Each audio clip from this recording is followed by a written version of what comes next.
Well, I couldn't make the GoPro work. It kept shutting off all the time. But I'm using my phone now. Just thought I'd give you a little heads up of what was happening. I think I explained the exhaust system the other day.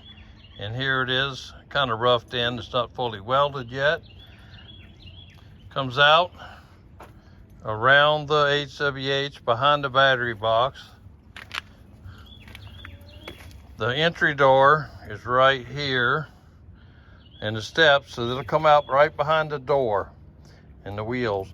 There will be an extension coming out here, but I'm going to put it on with a band clamp because I don't want it to get, if it gets knocked off, it's easy to fix rather than the whole exhaust system. So I got my 90-degree silicone hoses right here, nice and tight. They go down here, down there to the transmission cooler. Got to cut them off and then run back up to the radiator. And anybody, y'all ever see my cat? There's my cat, Tommy. He's in charge of the yard. So got the HWH pump mounted, plumbed up. Got to run the wires, hopefully tomorrow. Got the bottom in the battery box. 4 L16s will go there. Get the cables hooked up, hopefully tomorrow. When you work by yourself, you gotta be a little creative. So I was holding, oops, watch that finger, the exhaust pipe up with that green and black rope there. And then down on this end, I got the red rope. Held it up. Got the mounts on it. Original Freightliner mounts.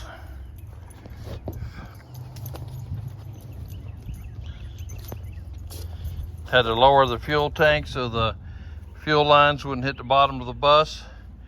So I just used some pressure treated lumber to space it down 1.5 inches. There's the old bus frame, the Bluebird end frame. I pulled it up here next to the Freightliner just to do some comparison. I got 2 holes to drill and somewhere in this area. The bus body was held on with 2 bolts in the back, then a whole series, I'm not good at this, am I? A whole series of clamps all the way to the front. And I'll get it set on the frame, put 2 bolts in the back so it doesn't move. Then I'll get it in over the pit so we can put the clamps back on it, tighten it up. I think since this frame goes lower when the air's out of it, quite a bit of difference. Hold on, let me go around back.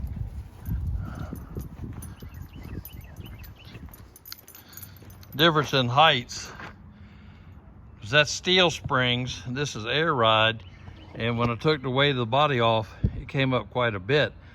So I think I can just take 2 tires off and roll it on the rims back under there, and it'll be easier than rolling it on the brake drums. The engine in the Ford frame, you can see how high it sits compared to the Cummins. And once the frame over here is aired up, they're pretty close. So it's all looking pretty good. Some wiring, so a couple of fuel lines, and then it's going to go under there. Maybe this week. I'm here by myself. Carol's out of town. That's why I'm filming myself. Probably not so great. And the gnats are killing me, so I'm going to knock off for today. It's about 6 o'clock on Monday.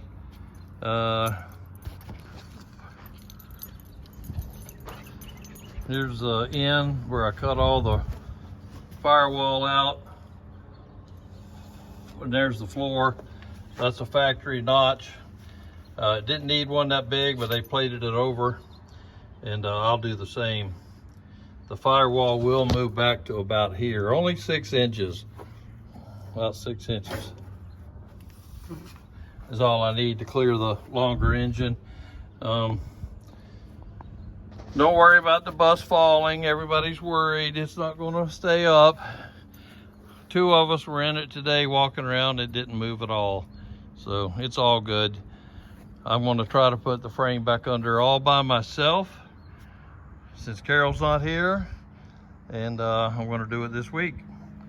All right, visit us over at the Wanderlodge Owners Group, the WOG, and hit the like button and subscribe.